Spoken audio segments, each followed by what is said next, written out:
नमस्कार बच्चों, BA third year आधुनिक काव्य संग्रह हरिवंश राय बच्चन जी के बारे में हमने लास्ट वीडियोस में अध्ययन किया। उनके जीवन के बारे में, उनकी प्रमुख रचनाओं के बारे में, और वे हालाबाद के प्रवर्तक के रूप में जाने जाते हैं। मधु कलश और मधु निमंत्रण और निशा निमंत्रण इनकी प्रमुख रचनाएं हैं। तो इन्होंने आधुनिक संग्रह में इनकी जो कविता है हरिवंश राय बच्चन जी की, उसका नाम है बुद्ध और नाचकर। बुद्ध मतलब बौद्ध धर्म, सिद्धार्थ जी के द्वारा स्थापित। सिद्धार्थ जो महात्मा बुद्ध का बचपन का नाम था, उनके द्वारा स्थापित जो ये मत है बौद्ध धर्म, उसके बारे में हमने अब तक लास्ट वीडियो में पढ़ा कि किस प्रकार बुद्ध ने अपने ऐश्वर्य सुख को त्याग कर और वहां से आगे निकले, और वहां से निकलकर उन्होंने क्या किया, तपस्या की, घर छोड़ा, पत्नी को छोड़ा, सुख साधन छोड़े, और उन्होंने कठोर पर्वतों में, वनों में जा जाकर सिद्धियां प्राप्त की, तपस्या की, साधना की, मन को साधा और अनेक मुनियों से साक्षात्कार किए, प्रश्न किए, जिज्ञासाएं अपनी शांत की, और अंत में उन्हें परम सत्ता के दर्शन हुए। उस परम सत्ता के दर्शन होने के बाद उन्होंने सबको ज्ञान दिए, उपदेश दिए, और उसके बाद उन्होंने बौद्ध धर्म की स्थापना की, जिससे वो पूरे विश्व के आधे भागों में, लगभग आधे से ज्यादा देशों में उनके मत का प्रचार प्रसार हुआ, और उनके अनेक अनुयायी बने, जिन्होंने बुद्धम शरणम गच्छामि, धम्मम शरणम गच्छामि और संघम शरणम गच्छामि मंत्र का उच्चारण करते हुए बौद्ध धर्म को अपनाया। तो उसी क्रम में हम आगे बढ़ रहे हैं। वारी मानवता तो भी करती है कमाल, आया करे पीर पैगंबर आचार्य महंत महात्मा हजार, लाया करे अहद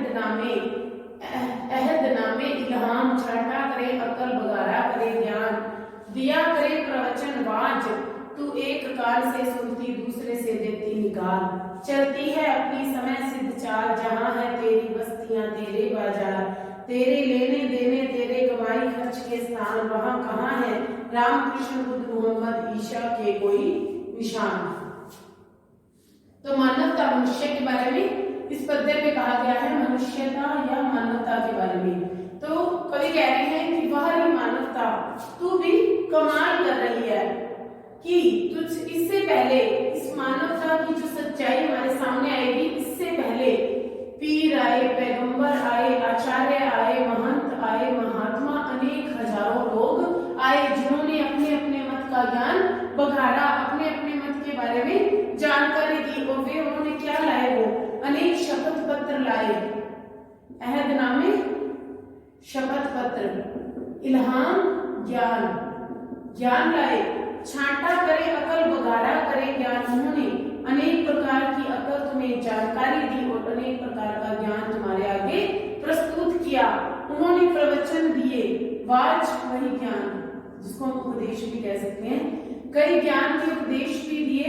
तो एक, लेकिन ये मानवता है, ये जो मनुष्य है, वो एक कान से उनको सुनता है और दूसरे से निकाल देती है, दूसरे से वो उसमें से अपने उस ज्ञान को निकाल देती है। लेकिन वह क्या करती है, चलती है अपनी समय सिद्ध चाल से, तो जो खुद को उचित लगता है वह समय सिद्ध चाल को चलती रहती है। कौन? मानवता अपनी चाल चलती रहती है। जहां है तेरी बस्तियां, मानवता तो वहां होती है जहां उसकी बस्तियां हैं, जहां बाजार हुए, जहां लेन देन की, कमाई के, खर्च के स्थान हुए। मतलब कहने का मतलब है मानवता धीरे धीरे विकसित होती गई, उसके पास सुख साधन होते गए, उसका विकास होता गया। मतलब वहां पर अनेक बस्तियां बनी, बाजार बने, लेन देन का कार्य होने लगा, कमाई और खर्च के स्थान वहां कहाँ है, लेकिन वहां पर कौन नहीं है, वहां कहाँ है, वहां कौन नहीं है, राम कृष्ण बुद्ध मोहम्मद ईशा, इनके कोई भी निशान मौजूद नहीं है। वे उन ईश्वर को, उन महात्माओं को, उन बुद्ध को, उन राम को, चाहे वो भगवान का रूप थे, अवतार थे, चाहे वो भगवान के पुत्र थे, चाहे वो भगवान के दूत थे, चाहे वो भगवान के निशान थे, उन सबको मानवता भूल गई। फिर से करेंगे। बाहरी मानवता तू भी कमाल कर रही है कि तुझसे पहले कितने ही पीर आए, पैगंबर आए, आचार्य आए, महंत आए, महात्मा आए, हजारों प्रकार के, अनेक प्रकार के गुरु और महंत और महात्मा आए, और उन सब ने अनेक शपथ पत्र और ज्ञान तुम्हें दिया। उन्होंने छांटा करे अकल, बघारा करे ज्ञान, उन्होंने तुम्हारे ऊपर प्रकार की अकल दी और तुम्हारे सामने अनेक प्रकार के ज्ञान को उपदेश दिए, प्रस्तुत किया। उन्होंने तुम्हें प्रवचन दिए और ज्ञान दिए, लेकिन तुमने अर्थात मानवता ने उस ज्ञान को एक कान से सुना और दूसरे से निकाल दिया। क्योंकि ये क्या करती है, ये मानवता अपनी समय सिद्ध चाल चलती है, ये किसी और के कहने के बारे में सुन लेती है, किसी और के ज्ञान को, लेकिन मानती वही है जो उसे खुद को अच्छा लगता है। तो समय सिद्ध चाल चली, जहां है तेरी बस्तियां, धीरे धीरे मानवता में क्या हुआ, विकास हुआ, बस्तियां बनी, बाजार बनी, लेन देन के कार्य हुए, कमाई के कार्य हुए, खर्च के स्थान बने। लेकिन वहां कौन मौजूद नहीं था, वहां राम, कृष्ण, बुद्ध, मोहम्मद, ईसा के कोई भी निशान मौजूद नहीं थे। राम जो कि अवतारी पुरुष थे, कृष्ण जो कि अवतार थे विष्णु के, बुद्ध जो कि भगवान के पुत्र थे, मोहम्मद जो कि पीर पैगंबर थे, ईसा जो कि ईश्वर के दूत थे, आदि उनके निशान यहाँ मौजूद नहीं है।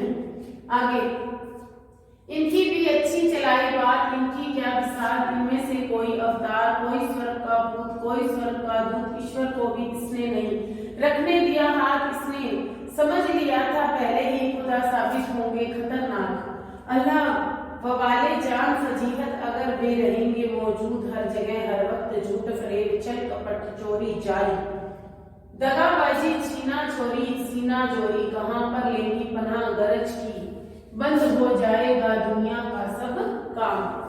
तो अब जब इन राम, कृष्ण, बुद्ध, मोहम्मद, ईसा की बात चली तो इसके बारे में कभी आगे कह रहा है इनकी भी अच्छी चलाई बात की, इनके बारे में भी अच्छी बात चलाई, लेकिन इनकी क्या उस विसार मतलब औकात, इनकी क्या औकात है, इनमें से कोई तो अवतार हुए, कोई ईश्वर के पुत्र हुए, कोई स्वर्ग के दूत हुए, ईश्वर को भी इसने नहीं रखने दिया हाथ। इस मानवता ने ईश्वर को भी अपने ऊपर हाथ नहीं रखने दिया। इसने अपने आप को सर्वोच्च माना, सर्वोपरि माना, इसने समझ लिया था। इस मानवता ने केवल यही समझा पहले ही खुदा साबित होंगे खतरनाक की, खुदा को यदि हम अपनाएंगे, उनके रास्तों को यदि हम मानेंगे तो वो खतरनाक होंगे। क्योंकि यदि हम खुदा के रास्ते पर चलेंगे, उनके वचनों को सुनेंगे, उनके द्वारा दिए हुए उपदेशों पर आत्मसात कर लेंगे, तो हम कभी भी कोई गलत कार्य नहीं कर सकते।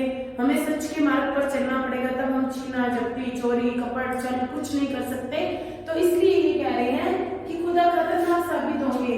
अल्लाह मतलब वही खुदा, वबाले जान फजीहत अगर वे रहेंगे मौजूद, यदि वे मौजूद रहेंगे तो हमारी जान किसमें पड़ी रहेगी, मुसीबत, फजीहत मतलब मुसीबत पे पड़ी रहेगी। हर जगह हर वक्त झूठ फरेब छल, हम हर जगह और हर वक्त झूठ, धोखा, छल, कपट, चोरी जारी, दगाबाजी मतलब धोखेबाजी, छीना झपटी, सीना चोरी, ये सब कहाँ फिर लेंगी पनाह, ये सब जो छल कपट चोरी जीना चोरी सीना चोरी दगाबाजी है, ये कहाँ पनाह लेंगी, इनको कहाँ मतलब शरण मिलेगी। पनाह होता शरण। गरज की बंद हो जाएगा दुनिया का सब काम। गरज एक तो होता है गर्जना, एक होता है स्वार्थ। तो स्वार्थ बंद हो जाएगा और दुनिया के सब काम धरे रह जाएंगे। क्यों? क्योंकि फिर से देखें कि इनकी अर्थात राम, कृष्ण, बुद्ध, मोहम्मद की अच्छी चलाई बात, लेकिन इनकी क्या औकात है, इनमें से कोई तो अवतार हुए, कोई स्वर्ग के ईश्वर के पुत्र हुए और कोई स्वर्ग के ईश्वर के दूत हुए। ईश्वर को इनमें से नहीं रखने दिया हाथ, मानवता ने इनमें से किसी को भी अपने ऊपर हाथ नहीं रखने दिया, अपना सहारा नहीं रखने दिया। इसने पहले ही समझ लिया कि यदि हम ईश्वर और ईश्वर से के द्वारा बनाई हुई, खुदा के द्वारा बनाई हुई इन प्रवचनों को, उपदेशों को अगर हम आत्मसात करेंगे तो वे खतरनाक साबित होंगे और अल्लाह के रास्ते पर यदि हम चलेंगे तो हमारे लिए मुसीबत होगी। अगर ईश्वर के और उनके दिए हुए प्रवचन वहां मौजूद रहेंगे तो हम हर वक्त ना तो झूठ बोल पाएंगे, ना धोखाधड़ी कर सकते हैं, ना किसी के साथ छल, ना कपट, ना चोरी, ना दगाबाजी, ना छीना चोरी, ना सीना चोरी। कहाँ पर होंगी ये सब चीजें, कहाँ बना लेंगी, शरण कहाँ लेंगी। गरज की बंद हो जाएगा दुनिया का सब काम, स्वार्थ बंद हो जाएगा और दुनिया का सारा काम रुक जाएगा, ऐसा कवि कह रहे हैं। आगे कवि कह रहे हैं तो ये सब पहले एक दूसरे से जुड़े हुए हैं। यहाँ पर वो ईश्वर के बारे में बात कर रहे हैं, यहाँ पर वो कह रहे हैं कि वो ईश्वरों को अपनाना नहीं चाहते। तो आगे वो फिर आगे बता रहे हैं कि मानवता किस रूप में आ चुकी है कि सोचो कि अगर अपनी प्रेयसी से करते हुए जाए तुम्हारे अब्बा जान, तब क्या होगा तुम्हारा हाल, तबीयत पड़ जाएगी ढीली, नशा सब हो जाएगा काफूर, एक दूसरे से हटकर दूर देखोगे न एक दूसरे का मुंह, मानवता का बुरा होता हाल, अगर ईश्वर डटा रहता सब जगह सब काल।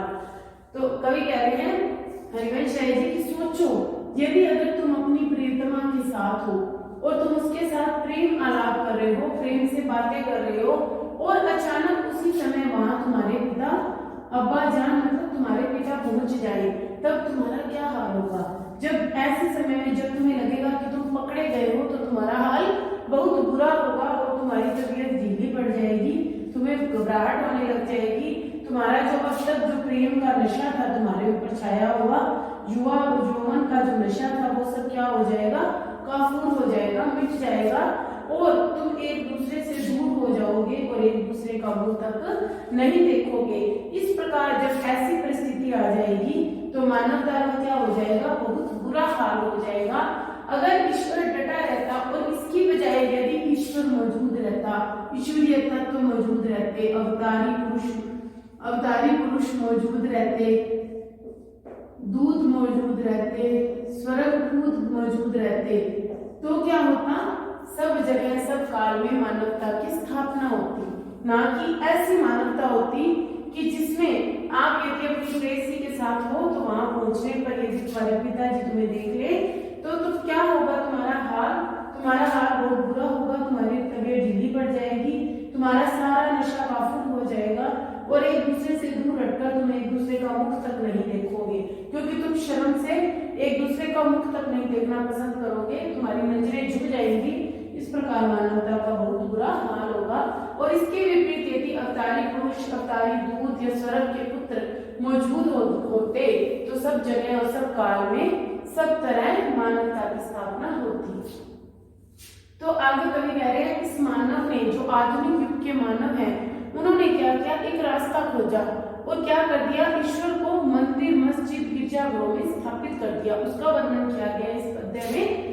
इसने बनाकर मंदिर, मस्जिद, गिरजाघर खुदा को कर दिया है बंद, ये है खुदा के जेल जिन्हें यह देखे तो इसका व्यंग, कहती है श्रद्धा पूजा के स्थान, कहती है उनसे आज ही करे आराम, दुनिया जगती है आपका नाम, मैं मिल जाऊंगी सुबह शाम, दिन रात बहुत रहता है काम, अल्लाह पर लगा है ताला, बंद करे मनमानी, न करे वहारी दुनिया, तूने खुदा का बनाया खूब मजाक खूब खेल। तो आधुनिक जो मानव ईश्वर के साथ या श्रद्धा के साथ या पूजा के साथ या उस भगवान के नाम पर जो कुछ कर रहा है उस पर तीखा करारा व्यंग्य किया गया है। व्यंग्यात्मक शैली में उन्होंने मानव को धुतकारा है, उसको फटकारा है। इसने बनाकर, इसने मतलब मानव ने आगे क्या किया, पहले तो बौद्ध धर्म आया, हिंदू धर्म आया, रामकृष्ण आए, मोहम्मद आए, ईसा आए, फिर इन्होंने क्या किया, उसको क्या कर दिया, उसके बारे में सोचना बंद कर दिया और उसको नास्तिक बन गए, ईश्वर के प्रति उनकी आस्था खत्म हो गई।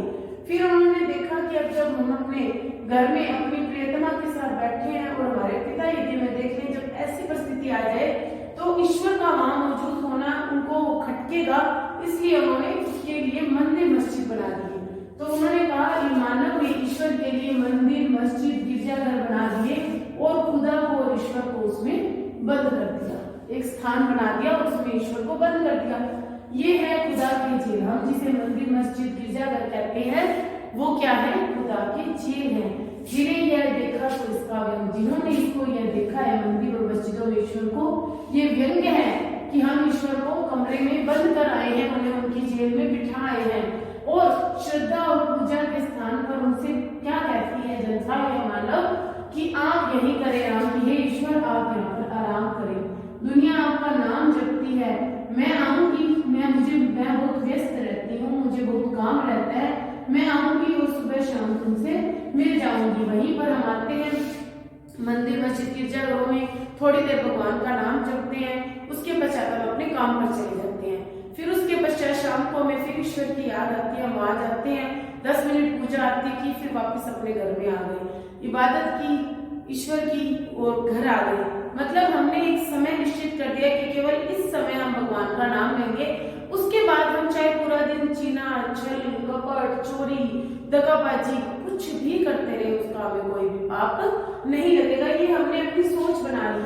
तो वो कह रही है कि मैं आऊंगी मिलने सुबह शाम, दिन रात मुझे बहुत काम रहता है। अल्लाह पर लगा है ताला, ईश्वर पर मैंने ताला लगा दिया है, जिससे वे अपनी मनमानी नहीं कर सके। वो स्वयं मानव अपनी मनमानियां कर रहा है, रगरलियां मना रहा है। वाह दुनिया, ये दुनिया तेरा तो कमाल है, तूने खुदा का बनाया है खूब मजाक, तूने उस ईश्वर का खूब मजाक बना दिया है, उसके साथ तो खूब खेल रही है। फिर से सुनेंगे कि मानव ने मंदिर मस्जिद गिरजाघर बना दिया और खुदा को उसमें बंद कर दिया और खुदा की ईश्वर की एक जेल बना दी। मनुष्य ने भगवान को जेल में बंद कर दिया। जिन्हें यह देखा तो इसका व्यंग्य कहती है श्रद्धा, जिन्होंने इसको देखा और व्यंग्य रूप में कुछ कहा तो ईश्वर मानवता ने कहा कि श्रद्धा और पूजा के स्थान कहती है उनसे, श्रद्धा और पूजा के कारण उसको कहती है कि आप यहाँ आराम करें, दुनिया आपका नाम जपती है, मैं भी आपका नाम जपती हूँ। मैं मिल जाऊंगी सुबह शाम, मैं सुबह शाम आपसे मिलने आ जाऊंगी, क्योंकि दिन रात मुझे बहुत काम रहता है। भगवान पर ताला लगा दिया गया है, जिससे कि हम उनको बंद करके हम अपनी मनमानी और रंगरेलियां मना सके, मनुष्य अपनी मनमानी और रंगरेलियां मना सके। बाहरी दुनिया, बाहरी मानव, बाहरी दुनिया। कवि कह रहे हैं कि तूने खुदा का बनाया है, क्या बनाया है? खूब मजाक बना दिया है, उसका खूब खेल बना दिया है। तो इस कविता में स्टेप बाय स्टेप आप देख रहे हैं कि पहले बुद्ध के ऐश्वर्य सुख साधन को दिखाया, फिर उन्होंने उनके मन में वैराग्य उत्पन्न हुआ, उसका वर्णन किया। उन्होंने अपनी पत्नी, अपने घर, अपनी सुख सुविधाओं को त्यागा। फिर वो पर्वतों और वनों में जाकर उन्होंने अपनी तपस्या, कठिन तपस्या, संघर्ष किए, अपनी जिज्ञासु प्रवृत्ति को शांत करने के लिए शास्त्रार्थ किए, कई ग्रंथों को पढ़ा, कई महामुनियों से उन्होंने विचार विमर्श किए और फिर उन्हें परम सत्ता की साक्षात्कार हुए। फिर उन्होंने जनता को उपदेश दिए। फिर बौद्ध धर्म का प्रचार प्रसार पूरे विश्व में हुआ। आधे से ज्यादा विश्व में तिब्बत, शाम, ब्रह्मा, भारत, पाकिस्तान, लंका, चीन आदि कई जगह हुआ। उसके पश्चात उन्होंने कहा कि मानवता आ गई। अब ये मानवता ने क्या किया, ये जो महंत पीर, पैगंबर, हजरत मोहम्मद जो भी आए, उन सब के उन्होंने अनेक शपथ पत्र दिए, ज्ञान दिए, उन सबका उन्होंने क्या किया, अपने जीवन से निकाल दिया। और उन्होंने उसको क्या बताया, जो भी स्वर्ग के अवतार थे, पुत्र थे, दूत थे, उन सबको उसने क्या कर दिया, खतरनाक बताया। और उन्होंने कहा यदि हम इसको अपनाते हैं तो झूठ छल कैसे करेंगे। उसके बाद कोई भी स्वार्थ प्रवृत्ति नहीं रहेगी। फिर उन्होंने कहा कि अपने आप के बारे में सोचे कि यदि कभी ऐसी परिस्थिति आ गई कि वहां जब हमारे पिता मौजूद होंगे तो हम कैसे उस परिस्थिति का सामना करेंगे। तो इस तरह से उन्होंने ईश्वर को कहाँ कर दिया, एक मंदिर, मस्जिद, एक गिरजाघर रूपी घर में बंद कर दिया और उस पर ताला लगा दिया। और श्रद्धा के स्थान पर उनको ये और कहने लगी कि मैं आपका नाम जपूंगी, आपको सुबह शाम मिलने आऊंगी, क्योंकि मुझे दिन रात तो ज्यादा काम रहता है। और उन्होंने ये भी कहा कि हमने ईश्वर को बंद कर दिया, अब हम अपनी मन मर्जी से मनमानियां और अंग्रेजियां करेंगे। और अब कवि व्यंग्य रूप में कहते हैं कि दुनिया तूने, वाह दुनिया तूने क्या खेल रचाया, तूने तो खुदा का मजाक बना दिया, खुदा का खेल बना दिया। तो आज के लिए इतना ही। Thank you. नेक्स्ट वीडियो में हम आगे की कविता को कंटिन्यू करेंगे।